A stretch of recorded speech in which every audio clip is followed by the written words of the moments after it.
The United States says it plans to slap a new 10% tariff on dozens of countries, including Canada. That sounds familiar. The Trump administration claims this time it's over an alleged failure to prevent imports that are made using forced labor. But Prime Minister Mark Carney says it was expected after the president's previous tariffs were struck down by the U.S. Supreme Court back in February. This is not a surprise. It's something that the U.S. has been planning for a few months. I think very importantly is that two things. One is that the tariffs are consulted for 30 days or 30 plus days. Secondly, explicitly in the decision, Canada, the carve out for CUSMA is referenced and maintained. So that puts us in a position where, again, we would still have the best trade deal of any of the U.S. trade counterparts. This is something else that also sounds familiar. The new levy does not apply to CUSMA-compliant goods, but it was announced just hours after Canada's lead minister on U.S. trade met with his counterpart in Washington, Jamieson Greer. Dominic LeBlanc called the meeting positive, but said there's more work to do. We took stock of the work that the Americans want to do with Canada and the work that we're prepared to do over the coming weeks. I remain optimistic about the work that we can do with the Americans. But I think all of us know that the road to conclusions in these conversations is sometimes not a straight line. You can suddenly hit clear air turbulence when you don't expect it, and sometimes you can have a very smooth ride with no turbulence. So I remain optimistic that we'll focus on the latter. Okay, despite those metaphors, the Trump administration thumbed its nose at Canada just as those latest talks got underway, as President Donald Trump posted an article about Canada's technical recession and wrote 51st state. That was a couple of nights ago. Yesterday, the U.S. ambassador to Canada, Pete Hoekstra, reposted it, and he was asked this morning why he did that. That's a great discussion for the president and the prime minister to have. They will set that policy. I have no instructions on the 51st state. If the president and the prime minister want to have that discussion, they can have that discussion, not me. As the president's representative to Canada, I present the president's views, the United States' views to Canada. Okay. Lots for the Power Panel to talk about. We've got Amanda Alvaro. She is a former Liberal Party communications strategist. And here at our Ottawa studio, Tim Powers has worked as a strategist for Conservative parties. Jordan Leichnitz is a former NDP strategist. And Sherelle Evelyn is the managing editor of The Hill Times. Good to see you all. Tim, just start with you on what came out of this U.S. visit by Dom LeBlanc and Janice Charette yesterday. Threats of more tariffs, but the CUSMA exemption is still there, which tells us how the Americans maybe view the value of this trade. Well, first of all, Ambassador Hoekstra, you definitely are very good at your job of rebroadcasting the president. A+ for you, Pete. Apparently, Dave, a lot of positivity came out of yesterday. So I guess as Dominic LeBlanc was trying to explain through his analogy of flying, that while you often seem to be flying by the seat of your pants with the U.S., we maybe have, a little bit more clarity. I mean, they're trying to keep the Canadian tone positive, to use the minister's words.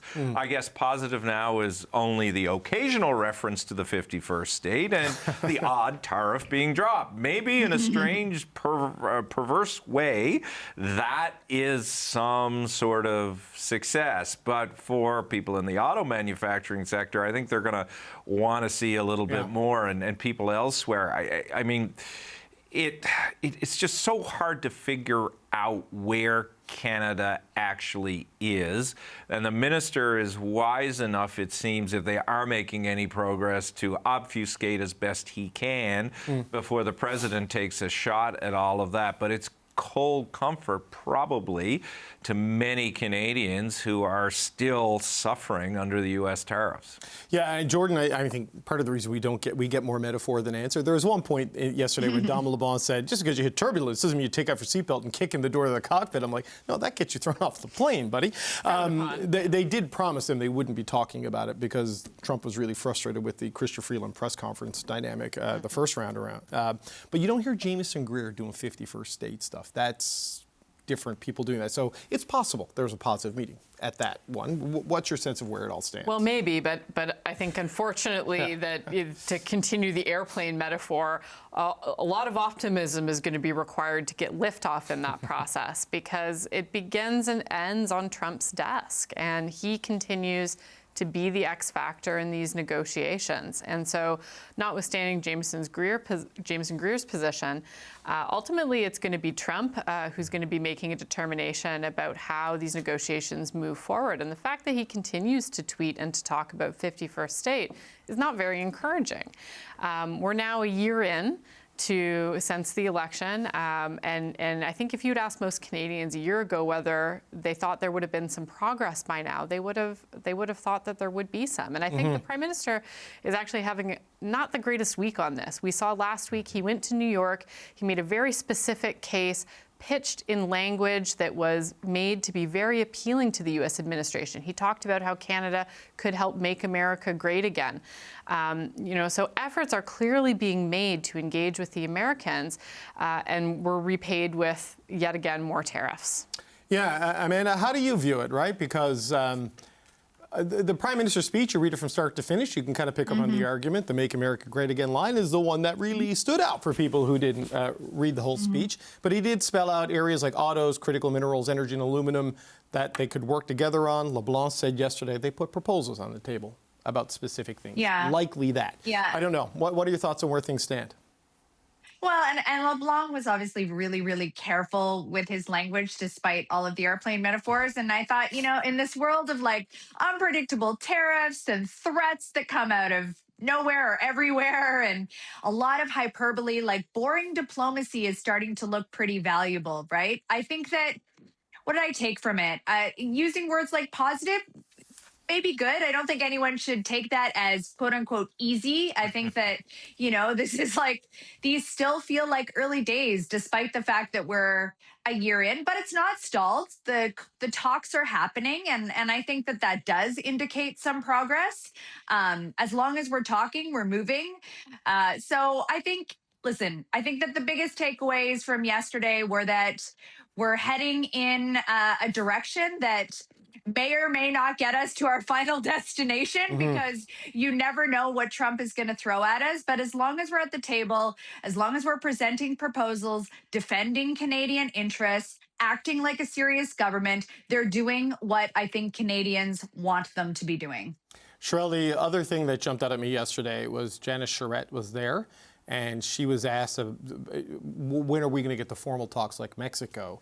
And she said something along the lines of, we're not going to wait for a formal designation to start resolving issues, right? So that even if they're not technically formal talks, that doesn't mean there can't be progress. I don't know. What would you draw from that? Well, it's kind of what's been happening this whole time, is it not? We've been having these formal or informal talks. I know that, to hear the Americans tell it, they don't love talking to Canadians because they know that talking to Canadians means they're just going to schedule more talks with Canadians, and they're not really feeling having a successful meeting as scheduling the next meeting type of procedure. And why don't you just capitulate and put our liquor back on your shelves? Exactly. If we would just do what we say, this could all be over. Exactly. The Canadian government, the Canadian negotiators, they have to take the approach that they are taking, in that they cannot light their hair on fire every time Donald Trump trots out these old lines.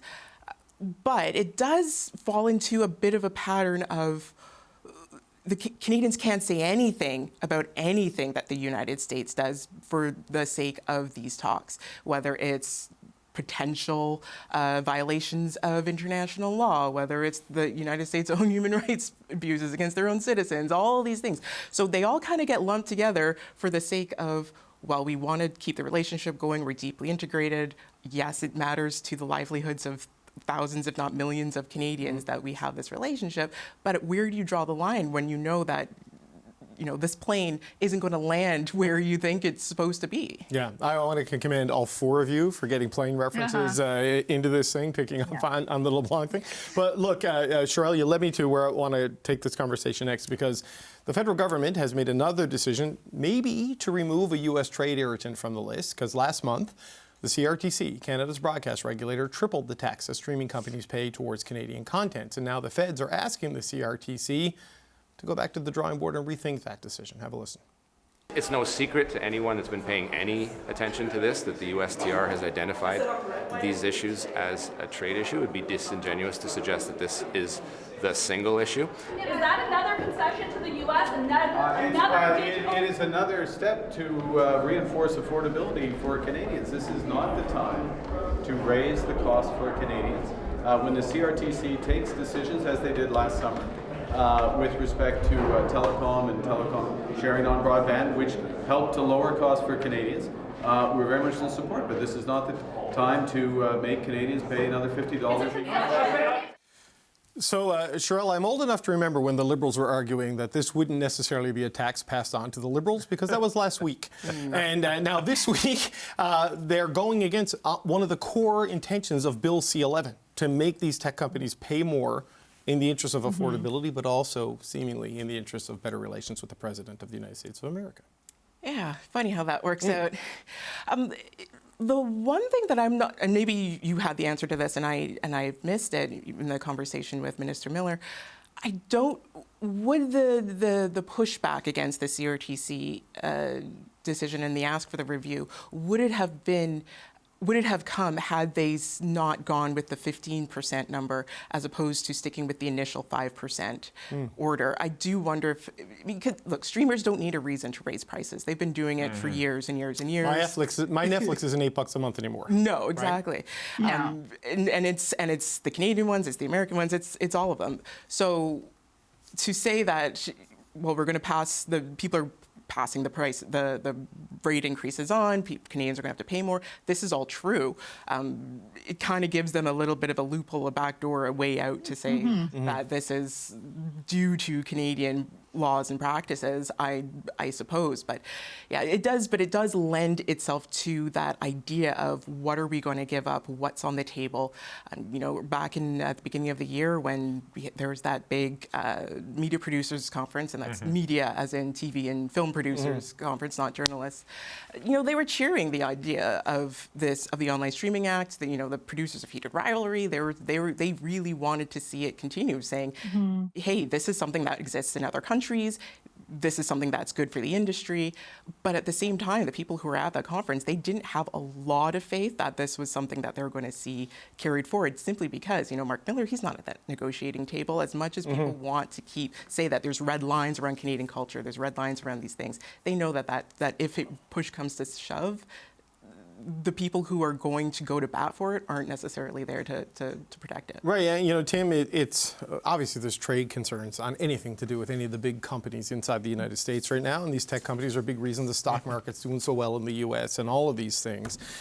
But this is just the problem with dealing with the big digital companies in general, isn't it? Like, they're all based in the United States or China for the most part. They have a direct line to the White House. A lot of the people who run the algorithms are in the front row at the inauguration, and they just bring a political pressure to bear on any country that isn't the United States that tries to force them to comply with the policy objectives of their countries. Well, and even more perhaps influential in all of this, this is how this president came to the world, through media, through the opportunity that U.S. media and the dominance of U.S. media provided around the world. The Apprentice became the guy who ran the White House. And that is something that I think he has always had an interest in making sure that he can put his finger, whether it be on, the editorial pages of papers in New York when they were influential, on Fox News and other things. So he certainly is working to curry favor here. You do have to wonder, because as Jordan said earlier, this right now doesn't look good in Canada for the Prime Minister. But is there something coming? Clearly, I would assume that part of the Canadian strategy is, all right, if this is such an irritant to you, give us something. When are we going to hear about that? Or is it a give, hoping that there will be a take? If it's that, and there isn't a take that is obvious soon, this could be more problematic politically for the Prime Minister. Or, Jordan, is it they did, in fact, have positive meetings? They are, in fact, making progress, and they don't want to pick another fight. Could it be as simple as that? I don't know. I mean, maybe, but even if that's the case, or if it's as Tim suggests that this is potentially preemptive, we've seen this movie before, and that is with the digital services tax repeal. You can make all sorts of concessions to Trump preemptively or to try to create a better negotiating environment, and he's still going to just spit in your face. That is exactly how he's been operating since the outset. And I think the problem with this one, and it's not just the government swallowing itself whole on its own policy in the space of a week, it's also the fact that Canadians were told very clearly that culture was not going to be on the negotiating table. And now it's clear that it is. This is something where you have a situation where Canadian content needs resources, and the burden has been shifted from these American web giant companies now to the Canadian taxpayer. So that's a really significant decision, and I think it's worth underlining that Canada's not the only country in the world confronting this challenge. If you look across the European Union to places like Australia, the 15% is not out of line with what we're seeing around the world, and the government hasn't really answered the question about how Canadian cultural content is going to be sustainably funded and also disseminated to Canadians.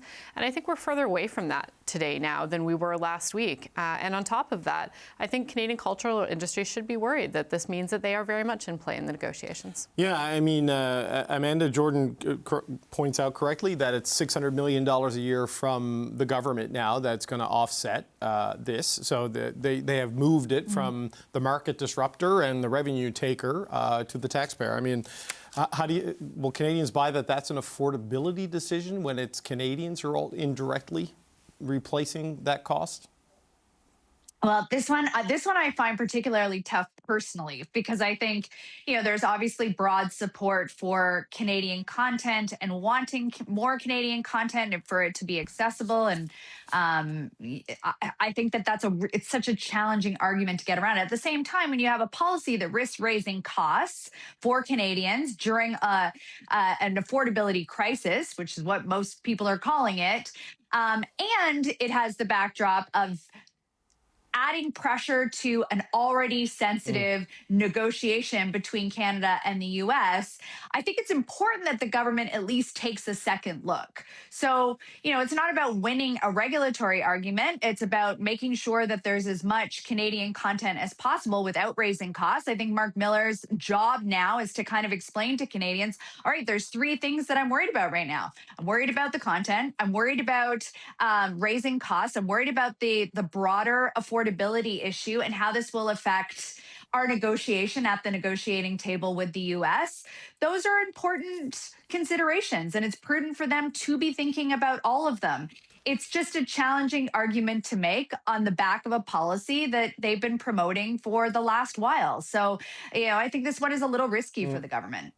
It's interesting on this, Sherelle, and look, I acknowledge to the audience at home, we're having this conversation on the Canadian Broadcasting Corporation, the publicly funded national broadcast. I get it. But this is $600 million on culture, in no small part because of the fraught relationship with the United States. Stacked on top of all the extra stuff they're now going to do on defense and defense industrial policy, stacked on top of all the other industrial supports they're doing for the targeted strategic sectors. The solution in the absence of resolution on the trade tensions is government funding and government spending. And there is going to be a time where maybe that just can't be the answer anymore, but it shows how much it is directly and indirectly costing this disruption from Trump. Yeah, absolutely. There is a price to it all, and obviously the ideal situation would have been some sort of resolution months ago where people wouldn't have to be bearing this burden. But for the time being, that's kind of where we are. And I know that I think generally polling right now is saying that Canadians are more behind the idea of getting a good deal versus any deal, which is key, and that's going to. And the Prime Minister and the government, they're going to need that public support. But if, with that public support coming with this heavy, $600 million you're talking about, it's like when you add it on or you look at it in perspective with everything else, you're like, oh, it doesn't even seem like that much money, $600 million. It's funny how things change. That a cute number, hasn't it? It's adorable. But it is still a lot of money, and it'll do, do a lot of good, but it essentially, as they all stack together, it could do a lot of damage. And way everybody's talking about the economy, inflationary spending, yada, yada, yada, it all adds up, and so at some point, something's going to have to give. But Tim, to Amanda's point, sometimes you just have to swallow yourself whole on something you wanted to do because proceeding with it could make the situation worse, right? And sort of the Hippocratic Oath approach to these negotiations that has been forced on the country by the punitive responses we've seen could be what's at play here. What is the old line about negotiations? BANTNA, best alternative to no agreement. And that's kind of what we're seeing play out. That's the negotiation textbook here. Apparently, we won't know until we actually know. But it's awful frustrating, particularly for people, I think, in the broader cultural and arts and production movement who have often viewed the Liberal government as their allies and their supporters. And they're looking at this, and perhaps not unlike the way Stephen Guilbeault has felt about the way the Carney government has looked at Trudeau's environmental agenda. You do have to wonder what this may do to some of the political configuration in the Carney government. You can harken back, and I'll finish the point on this. Stephen Harper's argument before he got a majority in 2011, he saw many attempts to connect with it, was he wasn't connecting with cultural producers. How many times did they have the guy out playing the piano and doing all kind of arts and cultural events? It wasn't until he started to look like he got the importance of the cultural community in Canada, and some other things happened, did he win a majority. So for Carney, the lesson here also is, you got BANTNA, but what's your trade-off politically? And I'll give the Prime Minister credit for this. He seemingly has not been too concerned about that. He lost Stephen Guilbeault. This is not without risk, if it is in fact a concession. But at some point, the math of the politics is going to catch up. Yes, but I saw a Leger poll today. 50%. 50% of decided voters is a remarkable. Anyway, it's just a remarkable feat when you look at a technical recession, the lack of progress, as you pointed out, or obvious progress on things. But on the digital cultural sovereignty side, Jordan, the $600 million today. There are attempts to deal with the news disruption issue, which is similar to what they're doing on the Canadian content side. Means all news content is off the Meta platforms, right? And while there is the money from Google, I don't know if that fully replaces it. It certainly doesn't replace the distortion in the advertising market that is killing private sector media in particular, which just kind of brings it back to just the challenges. These companies have more power than nation states in a lot of cases, and they are almost impossible to rein in for a middle power. Yeah, look, I think Canadians are pragmatic about this stuff, but they're also paying close attention to who is being asked to kind of bear the burden here in terms of making sacrifices to smooth the path for trade talks. And I actually think that most Canadians would probably reject the argument that these entities are too large to regulate. We have many things in our world, in our environment, that we have successfully regulated, even though they are very large. One can think about the financial sector, for example. These are very big, multinational, powerful things, and we regulate them because that's in the public good. That is the government's job. So Canadians, I think, are very willing to understand that there are tough trade-offs ahead, but they are going to look to see that burden sharing is equal across society, and so far it really hasn't been. But how do you, I'm not arguing with you that maybe you can, but where's a jurisdiction that's been able to do it? Because with the weight of the U.S. government behind it, we'll triple the tariffs on French wine if you go ahead with the digital service. There's an extra layer of club that's coming at you. Where's the model to follow? Yeah, totally. It's been very difficult, and the way that the U.S. administration is entwined with these tech giants right now is so unique in terms of the power that they wield. But look, I think that there are like-minded allies, particularly in Europe, on this that Canada could be working more closely with to move together on some of these issues. And really, it's that kind of collective action around the world that's going to result in change on this ultimately, and time for politics in the U.S. to also change is going to be a really significant factor as well. Well, one of the problems with that, I'm not disagreeing with Jordan, but Amanda, one of the problems with waiting for politics in the U.S. to change is that the people may change. The rules around money will not change. And the billionaires can pour whatever they want into the U.S. system because there is no limits on it. It's protected by the Supreme Court decisions on Citizens United. And that may never change, right? That the ability of these giant technology companies, and we're going to get an AI strategy from the Government of Canada tomorrow. Any attempts to regulate that is going to be met with perhaps even greater fierceness and resistance. It will. And this is the practical reality which we're operating within. So I think there's an idealistic or utopian view of what it could be, but this is the circumstance that we're dealing with right now. And that's why I think you're seeing the numbers the way you're seeing them in the Leger poll, because Canadians are smart enough to understand that this is the practical backdrop. This is how they're arriving at the negotiating table, that tech giants have a role, that doing something like this will increase prices for Canadians during a time when it's very challenging to have prices on anything increased. And I think that they've given the government grace. I think that they've given the government rope, a lot of it, to enable them to be at the table to fight for Canadians' interests without having to throw the baby out with the bathwater. And I think that, these are very, very, very challenging circumstances to negotiate within. But we can be sort of idealistic about what it could be. It's just not that way. And it's not for the foreseeable future. And, we may have a change of government, or things may change in several months or years, but we're at the negotiating table today. They have to operate under these circumstances. And I think they're doing the best they can. But Amanda, I don't disagree with Amanda's point, but there is something interesting in that data that Leger presented. I was talking to Andrew Enns today, and I asked him, when was the last time you saw a number like this? Trudeau in 2016 at 49. Well, but before that, Jean Chrétien, 2003 at 55%. Why? Iraq. Because he stood up against George W. Bush in Iraq. There still is, and I think this is an important point, it's not the path that the Prime Minister is on. I think Amanda's right. Most Canadians don't necessarily want him to be on that path.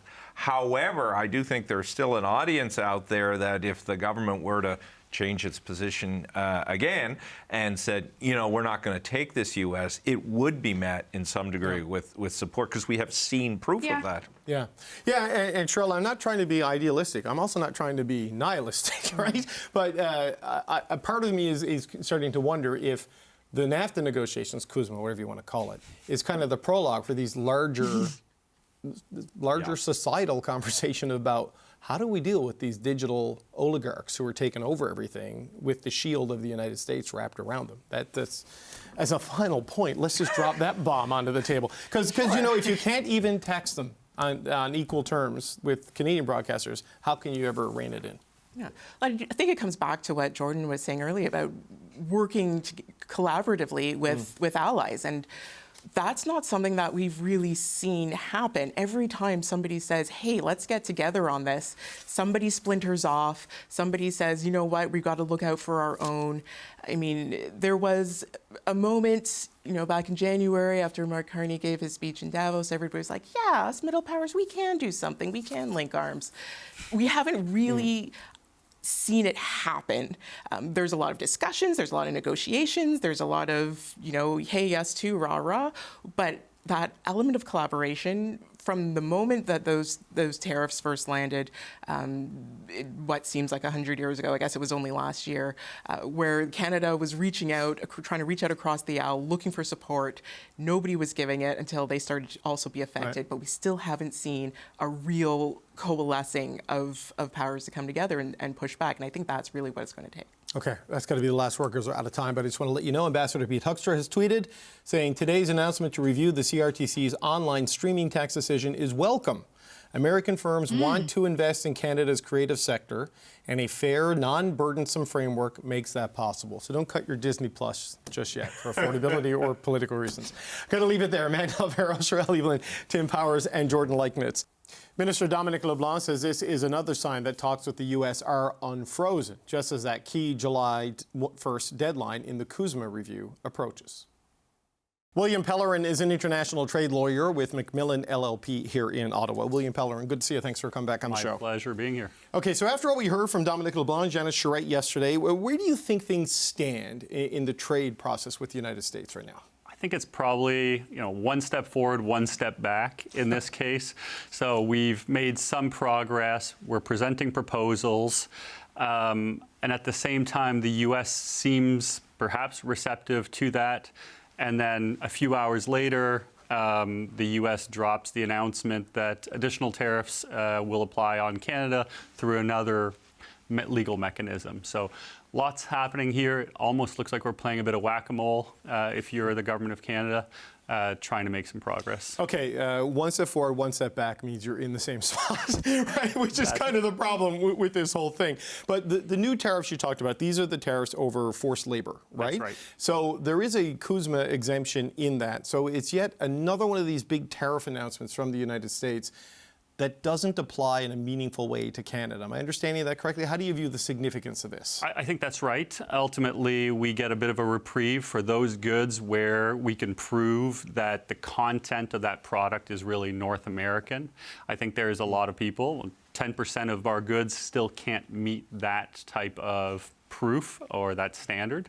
And for those exporters, they're going to be suffering even more and adding an extra 10% at the border. What does that tell us about the position the U.S. maybe sees things in that they keep announcing these big, dramatic tariff numbers, but then never applying them to the broad swath of goods that cross the borders every day as part of CUSMA? I mean, that suggests they see the value in the trade deal and the vulnerability they would have if they mess with it. Yeah, I agree. So first of all, they're definitely trying to protect the U.S. consumer from massive price hikes. I think everyone sees that now at this point. But on the other hand, it's also deeply reflective of the U.S.'s kind of Fortress North America approach, where as long as all of the components, all of the steel, or all of the wood, or all of the product comes from the United States or from North America, we're fine. And that's where we can slide in and get some exemptions. But really, they're playing very, very tough on China. They're playing very tough on Chinese components. The forced labor piece is really an attack on China and forcing allied countries to also be tough on China. So where do you think that goes with Canada? Because I don't think it goes against the intellectual, position of the country, the government, the main parties in this country to be against forced labor. I know this is something we have, as a country, been reviewing on our own for several years. What's the response to this standard the U.S. is pushing here? What do you see maybe changing in Canada to ensure that the carve-outs and the exemptions persist? Yeah. So there's a real difference in how Canada is going about fighting forced labor in the global supply chains.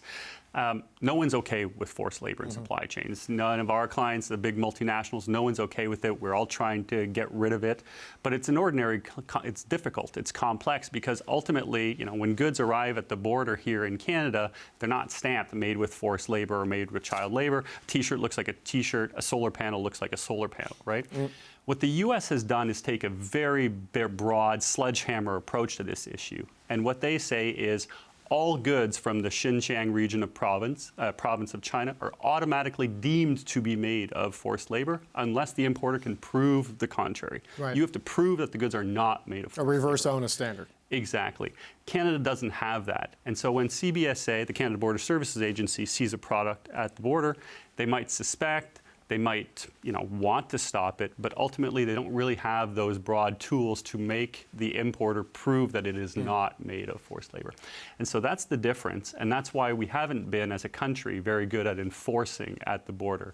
And that's what the U.S. is taking issue with. And what they're saying is, Canada, you have to be tougher at the border on these products coming from China or the rest of the world where there could be forced labor. Right, because I guess it would be a transshipment issue in one way. It could come into Canada because of the lower bar and go into the U.S., or also it just aids their chief economic rival. We've actually seen that, where an importer into the U.S. can't get their goods cleared. They try to clear the onus. They try to prove that it's not made of forced labor.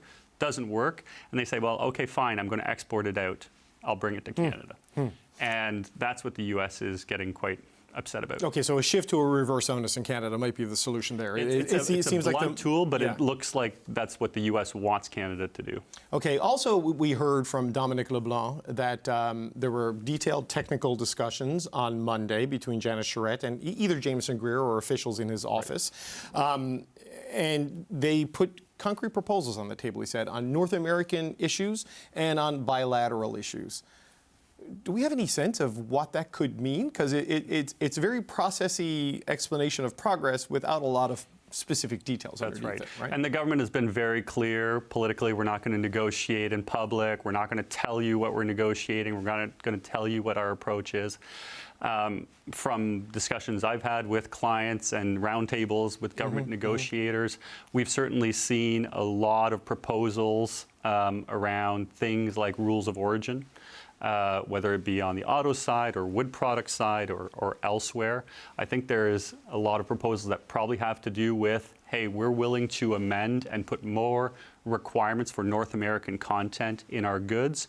But we need to get back to a place where you drop these national security tariffs, these sectoral tariffs. Or at least they're resolved to a level you can live with, or a quota system you can live with, because I know that's what they were discussing last October in some form on these things. So just as a final point, I mean, what can we draw from where this is going? Because we have seen reports coming out of Mexico about the 50% U.S. content in autos is what they want for the North American standard. That's going to be a challenge for Mexican automakers. It's roughly the average of what we do here in Canada. Some are below, some are above, but it's not out. It's not a out in left field kind of proposal. But that also contemplates a North American auto sector, which is different than what we've been hearing from Howard Lutnick and Donald Trump over the past little while. So the fact that they're exchanging these proposals, we're exempt from the latest tariff measures, they're laying things on the table now that sort of leave a multi-border auto sector in place. Where do we think things are right now? I think we're in a better place. Like, generally speaking, I think it looks like there's a path forward. There was certainly a time where, as you point out, Secretary Lutnick said, Canada doesn't need to make the cars. Yeah, we're going to strip your industry for parts. And I think we've moved away from that. I think USTR Jameson Greer seems to have a good handle on the negotiations right now, and maybe it's the political situation in the United States and rising costs and the upcoming elections in the United States, giving us a little bit of an avenue where people finally understand that these tariffs are a cost on and a tax on U.S. consumers and that things are getting expensive. So ultimately, all those things put together, it looks like there's an avenue and a potential path forward here. There's probably a lot of landmines along the way and a few places where it'll go wrong. And knowing the U.S. administration, it's very likely that at some point they will threaten to blow it all up and to leave the CUSMA. I suspect, mid-July we'll get something like that. Yeah.